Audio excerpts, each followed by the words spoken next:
Bom dia a todos. Vamos retomar então a nossa aula de processo penal. Eu vou falar um pouco mais baixo, porque eu ainda estou com problema na voz ainda. Então, desde quinta-feira de semana passada. Tá? Então, estou falando bem mais baixo. Tudo bem? Mas acredito que vocês devem estar ouvindo bem. Hoje nós vamos falar providências após a lavratura do auto de prisão em flagrante. Uma das providências é que, caso o flagrante tenha ocorrido de crime afiançável, cuja pena máxima abstratamente combinada ao delito não ultrapassar 4 anos, o delegado tem a atribuição de aplicar a fiança, conceder a fiança. E o sujeito pagando a fiança, então ele é libertado. Tá? Então essa fiança, nos crimes apenados, seja de reclusão ou de detenção até 4 anos, o delegado poderia arbitrar a fiança. Nos demais casos, somente o juiz poderia arbitrar a fiança. Antes da reforma, não me engano, em 2010, o delegado poderia arbitrar nos crimes apenados com detenção e reclusão somente o juiz. Hoje não, hoje até 4 anos a pena máxima, o delegado poderia arbitrar a fiança, crime sem violência ou grave ameaça. Por quê? Uma lógica, né? Porque mesmo se o sujeito fosse considerado culpado, ao final, se condenado, a pena dele não passaria de 4 anos. E aí, nos termos do artigo 44 do Código Penal, admite as penas restritivas de direito, penas alternativas. Então, não justificaria mantê-lo preso em flagrante se, ao final, condenado, receberia as penas alternativas. Por isso que a lei mudou nesse sentido. Tá? Mas, às vezes, na prática, o que a gente percebe muito, alguns delegados com a visão punitivista, eles fazem o seguinte: o sujeito trabalha na construção civil aí, ganha um salário mínimo, tá? E comete um crime de furto simples, pena 1 a 4 anos. Aí a polícia chega o sujeito lá, o delegado ratifica a voz de prisão, lá determina a lavratura do auto de prisão flagrante, e depois ele deverá arbitrar a fiança, porque esse crime é afiançado, a pena de 1 a 4 anos. Então, o que o delegado faz? Vou arbitrar uma fiança em 10 mil reais. Então, é a mesma coisa que negar. Como que o sujeito vai pagar esse valor da fiança?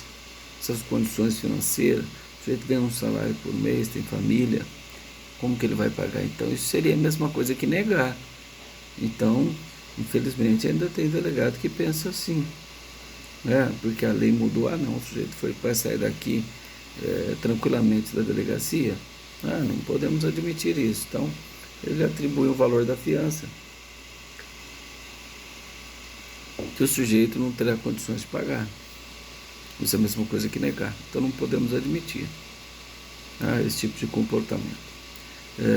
Outra providência que o delegado deve fazer, após a lavratura do auto de prisão em flagrante e no prazo de até 24 horas da prisão, ele tem que expedir, aí nos termos do artigo 306 do Código de Processo Penal, expedir a nota de culpa. O que é essa nota de culpa? Aparentemente, o sujeito é culpado? Não. Ele é objeto de uma investigação, foi preso em flagrante. Ele é investigado, ele não é culpado. Culpado é quando inicia o processo. Lá no Poder Judiciário, o juiz recebe a denúncia ou a queixa. Aí nós temos alguém culpado, e condenado, se for condenado, é lógico. No trânsito e julgado. Caso contrário, fala assim: acusado, investigado, acusado no Poder Judiciário, investigado aqui no extrajudicial. Então, o delegado deve expedir a nota de culpa. O que é esse documento? É um documento tão importante que o delegado tem que colher a assinatura do preso, ele colocar o ciente que ele recebeu esse documento e o delegado é obrigado a juntar uma cópia do documento no auto de prisão em flagrante. Tá? Por quê? Porque essa nota de culpa vai conter quem determinou a prisão, qual o crime que ele está sendo preso, quais são as testemunhas da infração, tá? Tudo isso deve conter na nota de culpa. Por quê? Para ele poder exercer o direito à ampla defesa. Então, quando você vai conversar com o preso, que foi preso em flagrante, está preso lá na delegacia, lá no CDP, já foi mandado para lá, já teve audiência de custódia, foi decretada a preventiva. Com a nota de culpa, você já sabe qual o crime que ele foi em curso na prisão em flagrante. Tá? Esse documento fica com ele, uma cópia. E uma cópia é juntada no auto de prisão em flagrante. Então, esta é uma exigência que, se não for feita, causa a nulidade do auto de prisão em flagrante, cuja consequência é o relaxamento da prisão em flagrante. Certo? Daí a importância desse documento, que é a nota de culpa. Tá? E também o delegado deve providenciar a comunicação ao setor de investigação, né? Setor de identificação do Estado, para que se proceda às averbações em relação àquela prisão em flagrante. Tá certo? E o principal, no prazo de até 24 horas da prisão, ele obrigatoriamente tem que comunicar a autoridade judiciária competente. Tá? Se for domingo, ele vai ter que comunicar até 24 horas. Então, se for domingo à tarde, ele vai comunicar na segunda. Né? E aqui em Ribeirão nós tínhamos um juiz só para analisar esses casos de auto de prisão em flagrante e fazer audiência de custódia. Mas as audiências de custódia estão suspensas, tendo em vista a situação da pandemia. Tá certo? Então ele tem que comunicar a autoridade competente para apreciação e análise daquele auto de prisão em flagrante. Tá? Ele tem que mandar uma cópia para o Ministério Público do auto de prisão em flagrante. E ele tem que dar uma cópia também para a Defensoria Pública, caso o preso não tiver advogado constituído, ou seja, advogado particular. Ele manda uma cópia para a Defensoria Pública para que ela possa exercer a defesa do sujeito lá na audiência de custódia. Né? Porque existe um plantão, se ocorre sábado, domingo, feriado, existe um plantão do Ministério Público, da Defensoria e da Autoridade Judiciária para analisar esses casos de flagrante e também casos, o juiz, caso de decretação de prisão temporária, sempre haverá um juiz corregedor de plantão aí que possa examinar esses pedidos de prisão temporária. Tá? Então, essa é a obrigação do delegado, comunicar o juiz competente. Aí, chegando lá no juiz, que o juiz vai fazer? Esse juiz que vai fazer a audiência de custódia não foi distribuído ainda, não sabe qual que é o juiz. Por exemplo, é um furto, domingo, sábado. O juiz do plantão vai examinar o auto de prisão em flagrante. Depois será distribuído para ver qual daqueles 5 juízes em Ribeirão será o competente. Então, essa decisão nas audiências de custódia não gera prevenção. Depois é feito um sorteio para ver qual juiz que vai cair para julgar esse caso efetivamente quando terminar o inquérito e se o promotor oferecer a denúncia. Tá? Então, vamos lá. Mas o que o juiz pode fazer quando ele receber o auto de prisão em flagrante? O que o juiz poderá fazer? Então, vamos explicar aí a audiência de custódia. Então, até 24 horas da prisão, o preso será apresentado junto com o auto de prisão em flagrante à autoridade judiciária. A autoridade judiciária, na audiência de custódia, não vai discutir questões de mérito, o sujeito é culpado ou inocente, não.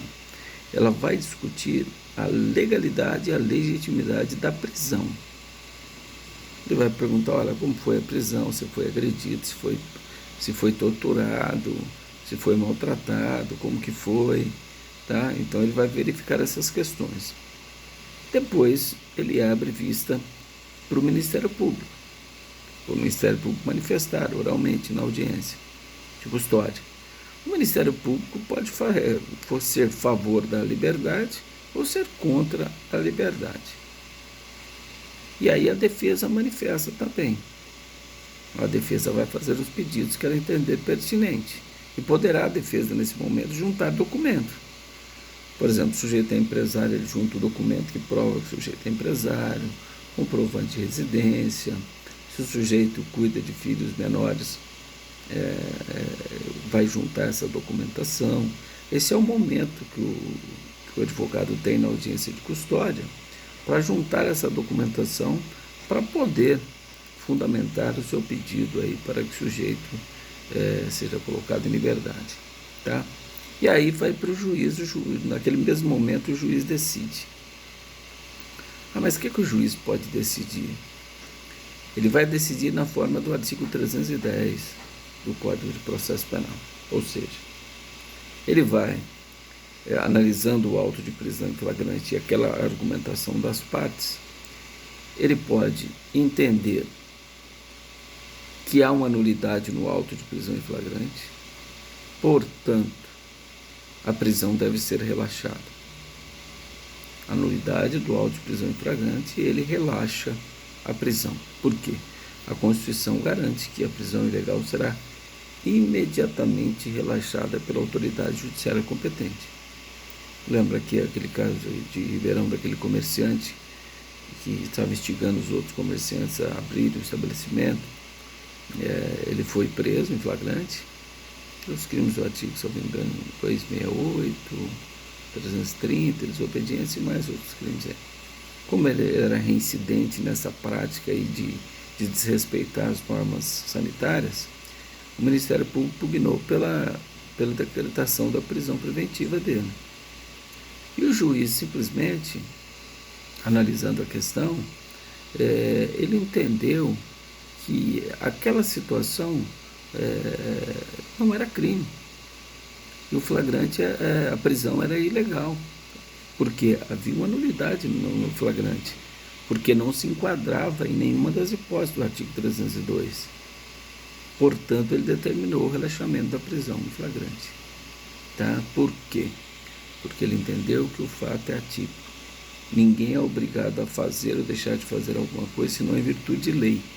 Então, ele entendeu que não existe lei, né, que fala que o sujeito é obrigado a fechar o estabelecimento comercial. Existem decretos de governadores, decretos de prefeitos, e não existe lei. E a pessoa só é obrigada a fazer ou deixar de fazer alguma coisa, senão em virtude de lei. Essa foi a argumentação do juiz, certo? Então ele relaxou a prisão. É a primeira hipótese, inciso 1 do artigo 310 do Código de Processo Penal. Inciso 2. O juiz ele poderá converter a prisão em flagrante em prisão preventiva, caso não seja possível a decretação de outras medidas cautelares alternativas à prisão. Então, em 2010, com a reforma da prisão no Código de Processo Penal, o legislador deixou o seguinte: olha, a prisão ela só deve ser utilizada em caráter excepcional, em última hipótese, somente quando nenhuma daquelas medidas cautelares do artigo 319, ou seja, monitoramento eletrônico, fiança, comparecimento mensal em juízo, recolhimento domiciliar, incomunicabilidade com as testemunhas do processo, todas aquelas medidas que são várias do artigo 319. Olha, se não for possível, conveniente, decretar uma dessas medidas ou mais de uma das medidas do artigo 319, aí então se converte a prisão em flagrante em prisão preventiva. Entendeu? Então, em 2010, o legislador pensou o seguinte: não, vamos deixar o cárcere, justamente pensando na superlotação carcerária. Hoje nós temos 800 mil presos, 40% desses presos são presos provisórios, cuja natureza da prisão é prisão preventiva. É o juiz que converteu a prisão em flagrante em prisão preventiva ou decretou de forma autônoma a prisão preventiva ou temporária. Então, esses presos, esses 40%, estão presos temporários. Ainda não tem sentença contra eles, sentença condenatória contra eles.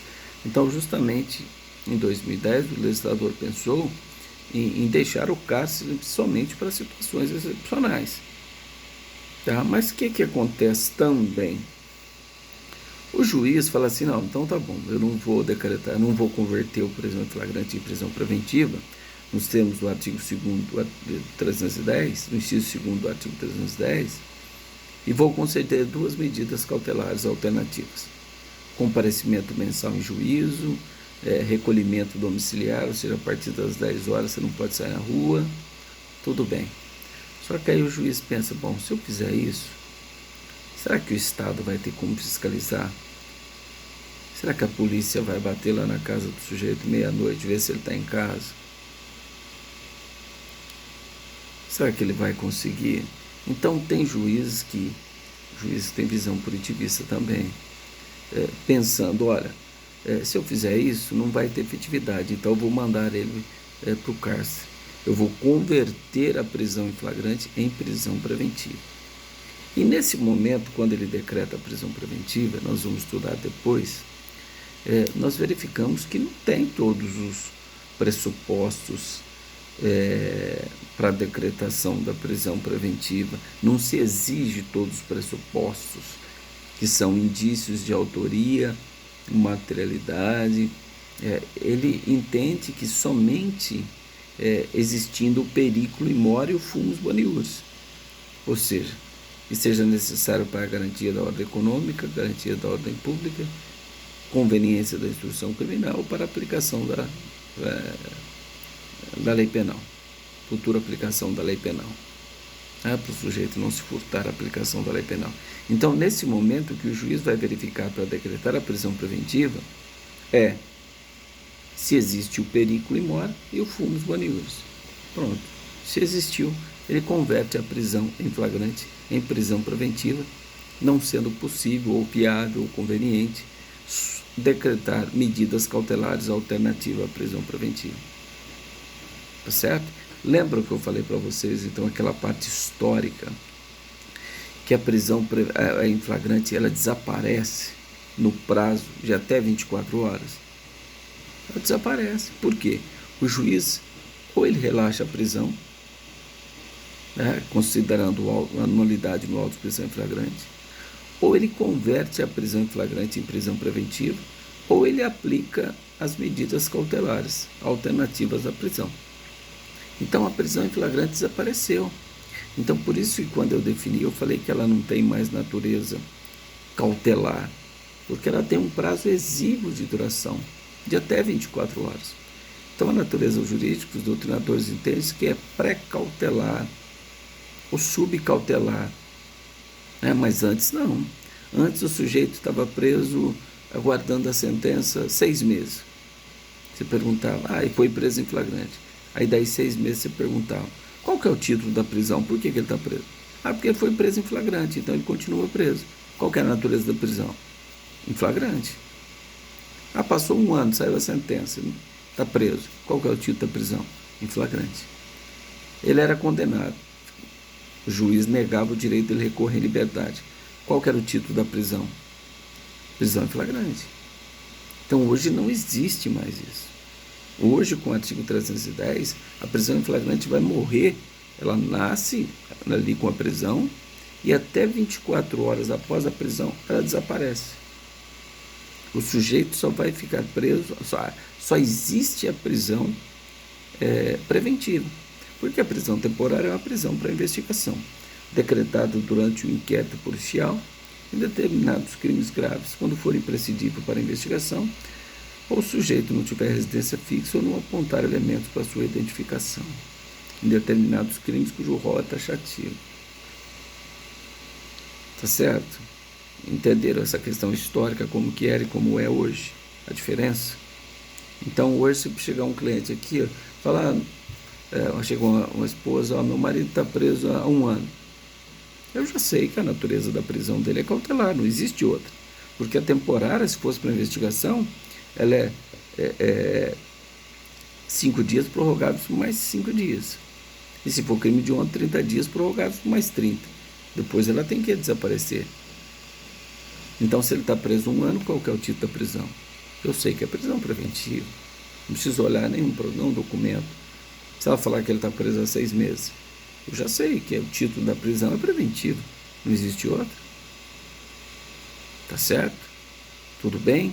Alguém tem alguma pergunta nesse aspecto? Então vamos continuar. Vamos falar do inciso 3º do artigo 310. O juiz poderá também conceder a liberdade provisória com ou sem arbitramento de fiança. Então, ele pode até determinar arbitramento da fiança.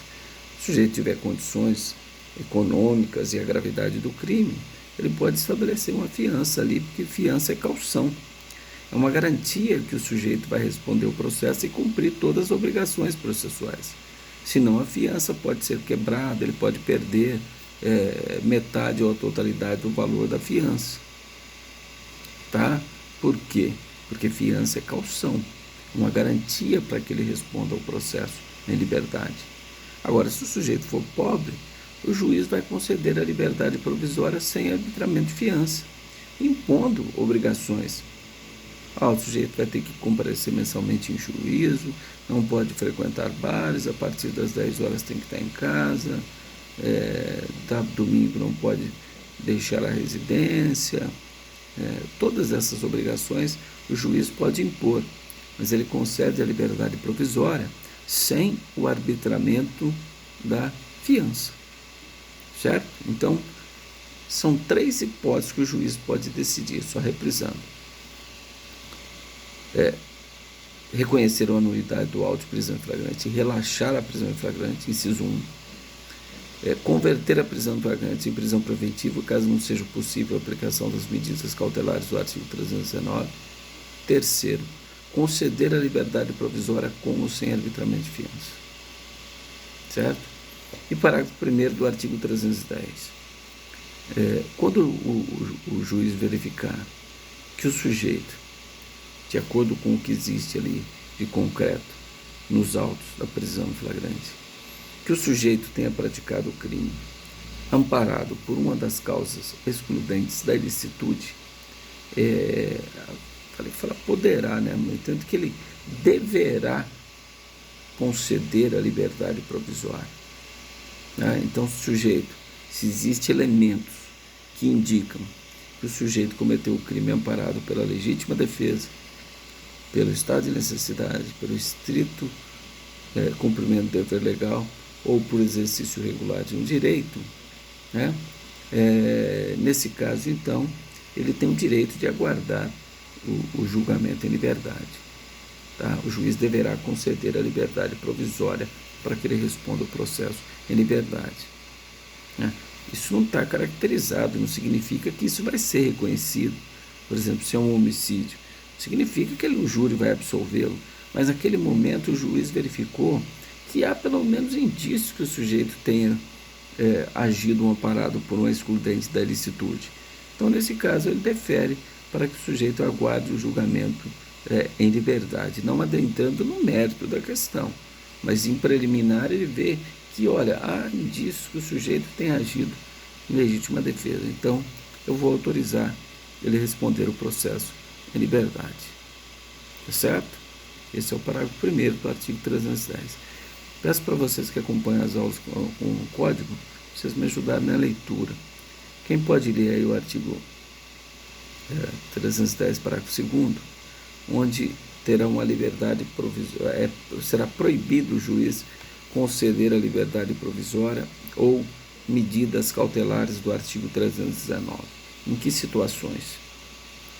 Quem pode ler?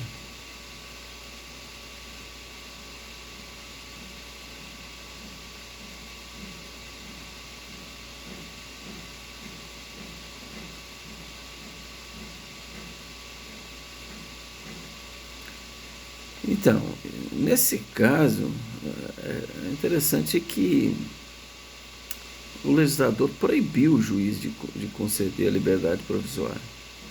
Ou seja, então tem uma prisão vinculada.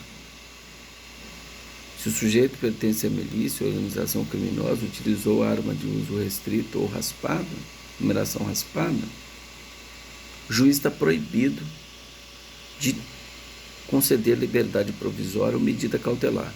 Então, nós temos uma prisão preventiva obrigatória. O juiz está obrigado a decretar a prisão preventiva. Não cabe liberdade provisória, não cabe medida cautelar. Mas eu não concordo com esse artigo pelo seguinte fato. Nós já tivemos uma experiência sobre isso. A própria lei de drogas tinha essa proibição na lei de drogas, dizendo o seguinte: olha, aqui o tráfico de drogas aqui não admite liberdade provisória.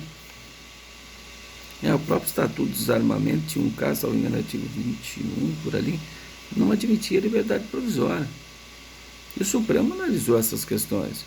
Falou: não, isso é inconstitucional. Isso é inconstitucional. Uma prisão preventiva obrigatória? Não existe. Como prisão preventiva obrigatória? E se não tiver os requisitos? O sujeito do bem pertence à organização criminosa, mas só o fato dele pertencer, se o juiz analisar o caso concreto e verificar que não estão presentes os casos, o requisito da prisão preventiva, ele é obrigado a conceder a liberdade provisória. Então, eu entendo que esse artigo 2º aí vai ser objeto, ou se já não tem esse conhecimento ainda, de ações diretas de constitucionalidade, ou seja, num controle concentrado de constitucionalidade, o Supremo deverá analisar esse parágrafo 2º do artigo 310. E também o juiz pode analisar isso num controle difuso de constitucionalidade, né? Ou seja, tem eficácia entre as partes. O juiz, um desembargador, o próprio ministro do STJ pode declarar a inconstitucionalidade do dispositivo. O próprio Supremo Tribunal Federal pode analisar um controle difuso de constitucionalidade, cujo efeito não é erga omnes, né? Sim entre as partes. Agora, nas ações diretas de inconstitucionalidade, ações declaratórias de inconstitucionalidade, esse sim tem efeito erga omnes, efeito vinculante ao Poder Judiciário e à administração em geral. Tá? Mas eu tenho minha dúvida da constitucionalidade desse dispositivo. Tá? Justamente porque esse dispositivo ele cria uma prisão preventiva obrigatória. Obrigatória. Mas e aí? O juiz só pode decretar a prisão preventiva se tiver fundamento concreto, indícios de autoria e materialidade, e seja necessário para garantir a ordem pública, a ordem econômica, a aplicação da lei penal, ou para assegurar a aplicação da lei penal, ou para a conveniência da instrução criminal. Fora dessas hipóteses, não cabe prisão preventiva. Tá? Então, não concordo aí, a princípio, uma prisão preventiva obrigatória nesse parágrafo 2º, mas vamos aguardar o que vem por aí. Tá? Quem pode ler, se não me engano, tem mais um parágrafo. Esse parágrafo foi inserido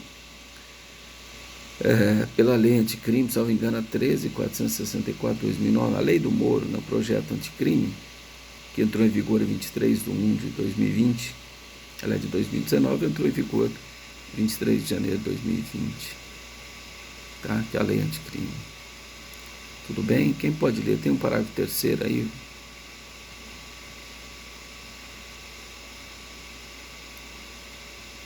Só que está me auxiliando aí, não tem um parágrafo 3º aí?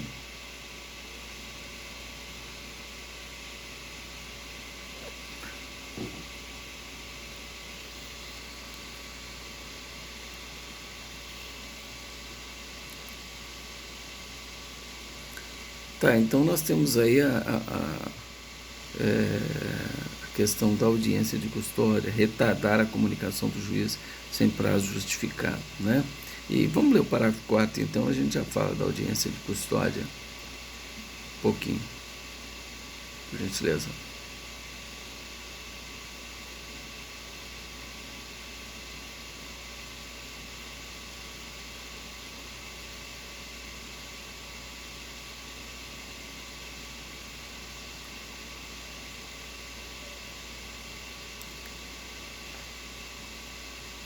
Tá. Esse dispositivo também, salvo engano, mas eu tenho quase certeza, aliás, eu tenho certeza, que ele foi suspenso pelo ministro Fux, né? Que ele foi inserido também pela lei anticrime, mas o ministro Fux suspendeu essa questão. Se a audiência não for realizada, de custódia não for realizada até no prazo de 24 horas, o sujeito deverá ser colocado em liberdade, não impedindo a decretação de sua prisão preventiva também. Mas esse dispositivo foi suspenso pelo ministro Fux e deverá ser analisado pelo Supremo Tribunal Federal. Tá? Por quê? No país não estava preparado para essa audiência de custódia. Por exemplo, Ribeirão tem audiência de custódia, Ribeirão concentra outras cidades nos finais de semana, nos plantões e tal, tudo bem. Agora, por exemplo, Minas tem 850 tantos municípios, tem várias comarcas e só as grandes cidades de Minas que têm audiência de custódia. As outras cidades não tinham audiência de custódia. Não tinha sido implantada ainda a audiência de custódia. O Poder Judiciário não tinha conseguido implantar a audiência de custódia em todas as comarcas. Tá? Pois não. Estou te ouvindo. Parágrafo 4º do artigo 310. Tá? Todos os parágrafos do artigo 310. Então, o que acontece? Como as grande parte das cidades brasileiras, o Poder Judiciário, as comarcas, não estavam preparadas ainda para realizar a audiência de custódia, o ministro então suspendeu a vigência desse dispositivo. Tá? Por exemplo, teve caso em Minas, que o juiz converteu a prisão em flagrante em prisão preventiva, né? Não aplicou medida cautelar, meu cliente havia sido surpreendido portando uma arma de fogo de uso permitido, calibre permitido. Portando não, tinha em posse, estava na residência. E aí foi preso em flagrante. O juiz simplesmente converteu o flagrante em prisão preventiva. E aí eu cheguei lá, conversei com o juiz, mas você não vai realizar audiência de custódia e tal? Não, que não tem. Falei, tudo bem, então entrei com a reclamação constitucional, porque tinha resolução do CNJ, ainda não era lei, e tinha decisões do Supremo Tribunal Federal nesse sentido. Entrei com a reclamação constitucional, no fundamento no artigo 102, inciso 1º, letra L, salvo engano, que é a reclamação constitucional. Caiu no ministro Barroso. O ministro Barroso deu 24 horas de prazo para o juiz realizar a audiência de custódia. Aí, lógico que ele ia negar a audiência, ele ia negar a liberdade, né? Ainda mais que ele foi obrigado a fazer a audiência de custódia. Ele manteve a decisão, eu juntei documentos para instruir, ele manteve a decisão, eu entrei com habeas corpus no TJMG, foi negado a liminar, e aí entrei com outro habeas corpus, dizendo que foi mantido o constrangimento ilegal por parte do TJMG, e o STJ concedeu a liminar determinando a soltura. Por quê? Justamente se ele for considerado culpado, como ele é primário, a doutrina orienta para a aplicação da pena mínima. A pena mínima para esse crime que ele incorreu é 3 anos. Então, 3 anos, não tem violência ou grave ameaça. Se ele for condenado, vai ser condenado a 3 anos, substituir por penas restritivas de direito. Não ficaria nenhum dia preso, então por que mantê-lo preso agora? Não é? A pena mínima é 3 anos. Ele é primário, sem antecedentes. Não tem motivo algum que a pena seja fixada superior a isso. Então, por isso que o STJ mandou soltar. Tá? Só para comentar sobre a audiência de custódia. Tudo bem? Então, nós falamos aí as providências após a lavratura do auto de prisão em flagrante. E uma dessa cópia do auto de prisão em flagrante, por exemplo, aqui em Ribeirão Preto, onde foi lavrado o flagrante? Na central de flagrantes. Acredito que a maioria seja de Ribeirão Preto, os alunos, né? Foi lavrado lá na central de flagrantes. Então, o delegado comunicou ao juiz, mandou uma cópia para a defensoria, mandou uma cópia para o Ministério Público, tá? e uma cópia ele vai mandar para o distrito competente. Qual distrito competente? Aliás, o distrito que tem atribuição. Qual que é o delegado? O crime aconteceu lá na Zona Norte de Ribeirão Preto. Então ele vai mandar uma cópia do flagrante para quem? Para o delegado do 5º Distrito Policial. Se foi aqui no Irajá, vai mandar uma cópia do delegado do 4º Distrito Policial.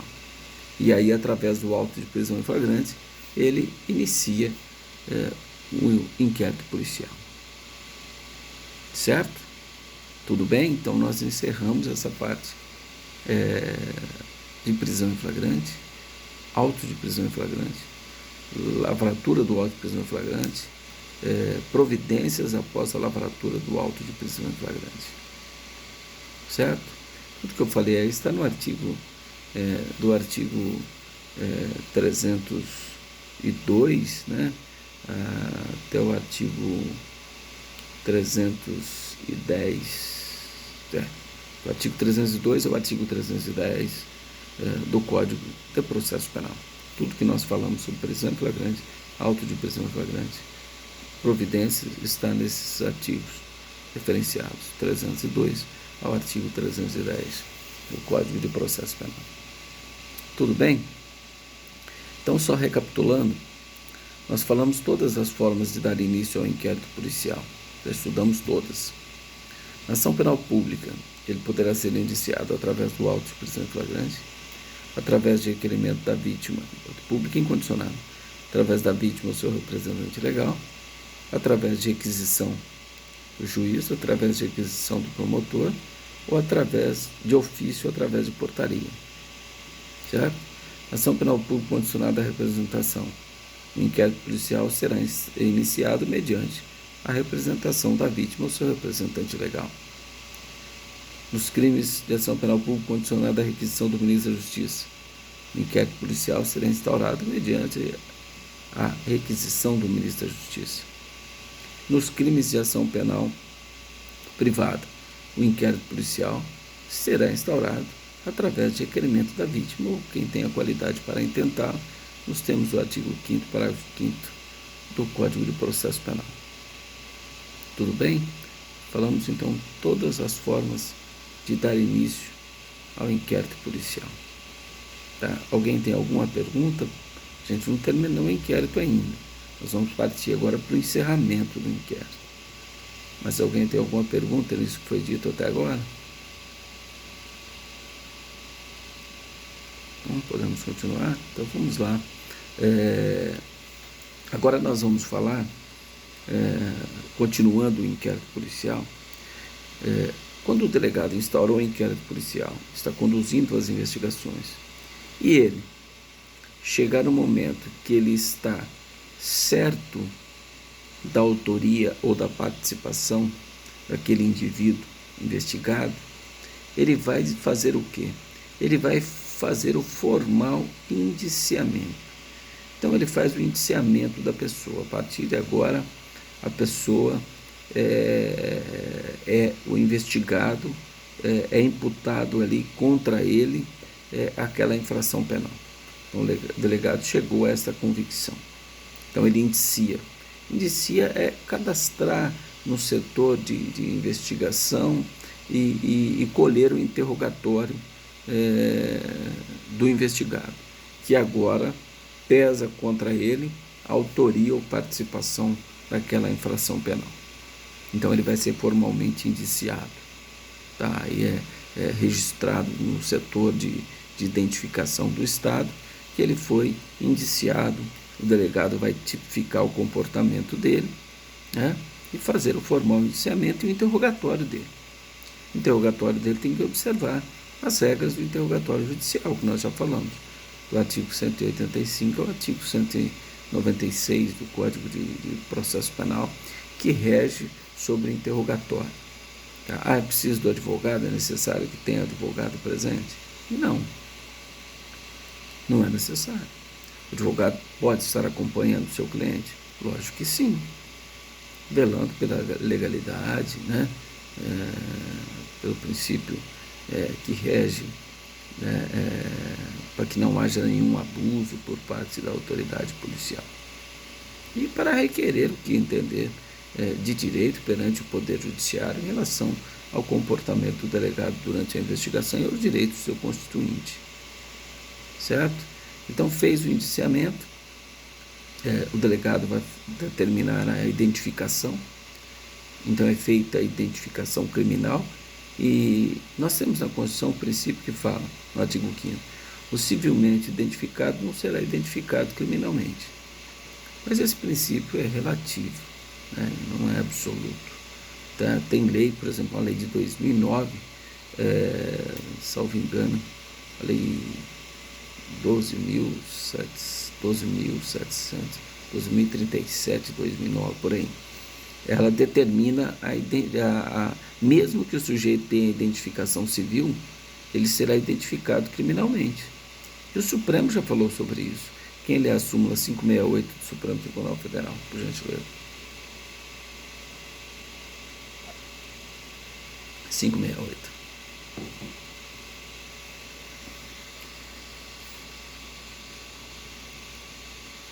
Vamos lá, quem localizou pode ler, pessoal, por favor. Do STF.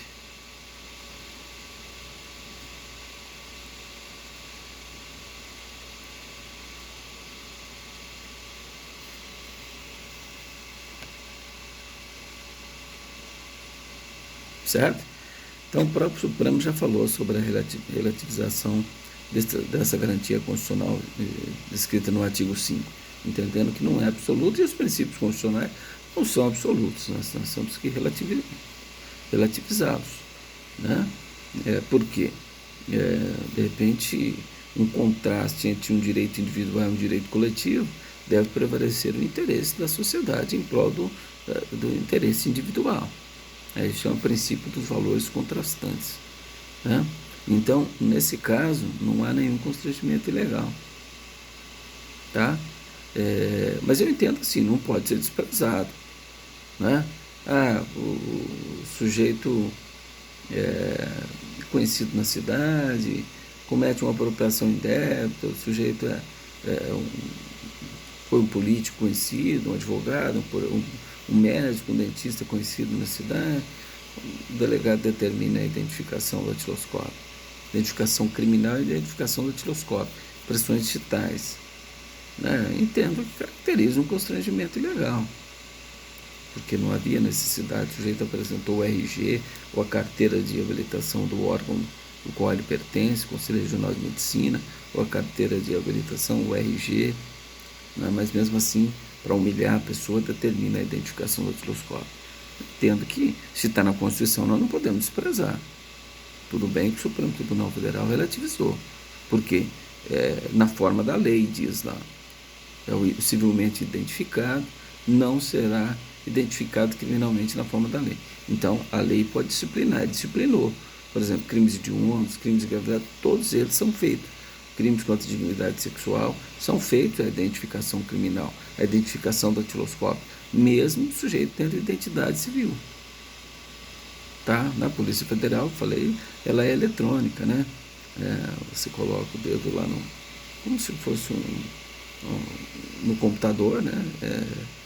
Ele vai colhendo as impressões digitais de forma digital, impressões digitais de forma digital, tá? E agora na estadual não, na estadual ainda é a tinta. Seus dedos serão todos pintados de preto e você vai dedo a dedo na planilha. Tem umas planilhas quadradinhas assim que vocês vão ver no processo, que é feito no indiciamento, já colhe essa identificação. Tá? O sujeito preenche lá todos os dedos da mão direita, o dedo da mão esquerda, e isso vai para o setor de identificação do Estado. Que essa pessoa num crime, se for encontrada as impressões digitais, é possível fazer a checagem para ver se bate com aquela que está lá no setor de identificação. Ou mesmo para saber a pessoa que fala que é fulano de tal, quando na verdade é outra pessoa. Colher a impressão digital dele, bate lá no setor, vai saber se é ele ou não. Tá? Polícia Federal tem um sistema mais avançado, né? Tudo digitalizado. Né? O São Paulo também está evoluindo nesse sentido, no que se refere ao setor de identificação. Né? Então vamos lá. Aí o delegado vai encerrar o inquérito policial. De que forma que ele encerra o inquérito policial? O artigo 10º agora nós vamos falar. Ele encerra o inquérito policial através do relatório. Aí se perguntar, qual que é a peça que finaliza o inquérito policial? Relatório. O próprio nome já diz, relatório. Ele vai fazer o quê? Ele vai relatar. Relatar o quê? O que ele investigou. Então ele vai fazer a lei diz, ele vai fazer um minucioso relatório. Então ele vai falar, ó, relatório. No dia tal, hora tal, o sujeito foi preso em flagrante, foram ouvidas as testemunhas, e o sujeito foi interrogado, e no momento da prisão disse tal, conforme folhas tais. Aí, durante a investigação, foram ouvidas várias testemunhas. A testemunha tal disse, então ele faz um resumo. Se aquela testemunha falou 2 laudas, ele resume ali em 5 linhas e indica as folhas. A testemunha ouvida tal disse tal. A outra testemunha disse isso. Então ele vai relatando. Depois o sujeito foi indiciado às folhas tais. O exame de balística encontra as folhas tais. O exame a reconstituição foi feita conforme o laudo pericial de folhas tais. Ao final, o sujeito foi indiciado e interrogado. No interrogatório, ele nega a autoria do crime, afirmando o quê? Aí ele resume aquele interrogatório de 5 laudas em 7, 8 linhas. O que o sujeito falou? Tá? Esse é o relatório. Ponto. Mas ele não fala da autoria aqui, não. O delegado tem a informatio delictis. Ele colhe informação sobre a existência do crime e quem foram os autores do crime. Então, tudo que ele investigou, ele vai relatar. Tudo que ele fez, ele relata. E manda para quem? Para o juiz competente, que por sua vez abrirá vista ao titular da ação penal. Ao titular da ação penal. Porque ele colhe elementos para o titular da ação penal apresentar a denúncia ou a queixa, a depender se é ação penal pública ou ação penal privada. Certo? Então, ele fará esse minucioso relatório. Ele é obrigado a fazer esse relatório. Tá? De tudo que ele investigou. As coisas que estão apreendidas, o celular foi apreendido conforme a auto de apreensão, folhas tais. Tudo o que ele fez ali, ele vai relatando e esmiuçando nesse relatório. Ele não faz juízo de valor, tem delegado que faz no relatório, mas não é a função dele fazer juízo de valor. Quem faz juízo de valor é o titular da ação penal. Se for o Ministério Público, por exemplo, ele tem a domínio litis, ele tem a opinio delitis, ele que forma a opinião e a convicção se qual o crime que o delegado pode fazer um relatório, indiciar o sujeito por furto, e o promotor, analisando todo aquele inquérito, ele fala, não, isso não é furto, isso é roubo. Então eu vou oferecer denúncia pelo crime de roubo. Ele pode fazer isso? É lógico que pode. E ele tem a opinio delitis. Aquilo que o delegado classificou no inquérito policial não vincula o Ministério Público, que pode entender que a classificação do crime é outra que não aquela que o delegado descreveu no inquérito policial. Tranquilamente. Certo? Então vamos lá. Mas ele tem prazo para fazer isso? Será que o delegado tem prazo? De acordo com o artigo 10º aí, né? Ele tem prazo sim, ele tem prazo de 10 dias se o indiciado estiver preso e 30 dias se o indiciado estiver solto. Quando o indiciado estiver solto, admite a prorrogação. Quando ele está preso, não admite a prorrogação. Se vencer os 10 dias o delegado não relatou, a consequência é o relaxamento da prisão. Por quê? Ele deve enviar para o Ministério Público, depois o Ministério Público tem 5 dias para oferecer denúncia, nos termos do artigo 46 do Código de Processo Penal. Tá certo? Então, isso é muito importante. a questão do prazo. Agora, quanto tempo pode ser prorrogado o inquérito policial? Ele estando solto. Então, solto é 30 dias, podendo ser prorrogado. Por quanto tempo?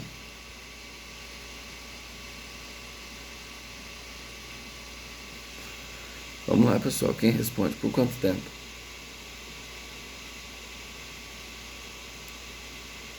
Ninguém vai responder? Então, esse é o problema. Tem que tomar cuidado, que é pergunta de concurso. E muita gente erra. Prorrogável por mais 30 dias. Não.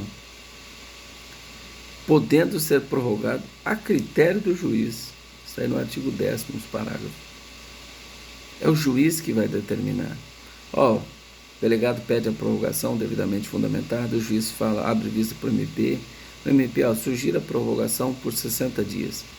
O juiz fala, prorrogo por mais 90 dias o inquérito policial. É a critério do juiz. Certo? Quantas vezes? Não sei. Pode ser várias vezes. É a critério do juiz. Venceu o prazo. O delegado não concluiu. Volta o pedido de prorrogação de prazo para o juiz. O juiz ouve o Ministério Público e prorroga. Pode ser que o Ministério Público fale, não precisa prorrogar, porque eu já tenho elementos para oferecer a denúncia. Então, eu não preciso mais de investigação. Tudo que eu precisava eu já tenho. Então, eu já ofereço denúncia agora. Não precisa mais prorrogar. Porque ele que é o formador de opinião. Ele vai verificar, mas o delegado pediu prorrogação, para quê? Aqui já tem autoria e materialidade. E o dolo está provado. Eu não preciso mais de investigação. Eu já vou oferecer denúncia agora. Então, quando abre vista para ele, já protocola a denúncia. Tá certo? E esse é o prazo que eu estou dizendo, é regra geral. Mas por que regra geral? Porque tem leis especiais que podem trazer prazos diferenciados. Por exemplo, a Lei 1521 de 51, que define os crimes contra a economia popular, ela diz que o prazo que o delegado tem nesse caso, 10 dias, estando o sujeito preso ou solto. Então, nos crimes contra a economia popular, estando preso ou solto, o delegado tem 10 dias para investigar, terminar o inquérito policial. Tá? Por exemplo, na lei de drogas, salvo engano, artigo 52 da lei de drogas, o prazo é de 30 dias, estando o sujeito preso, e 90 dias se o sujeito estiver solto, na lei de drogas. Aliás, 51 da lei de drogas, não é 52. 51. 51 da lei de drogas. O prazo é de 30 dias preso e 90 dias se o sujeito estiver solto. Parágrafo único. Podendo ser duplicado. Então, se o delegado pedir a prorrogação devidamente justificada, pode prorrogar, duplicar. Ou seja, 60 dias. Pode ir até 60 dias o inquérito se o sujeito estiver preso na lei de drogas. E solto pode até 180 dias. Então, os prazos podem ser duplicados. Tá? E também,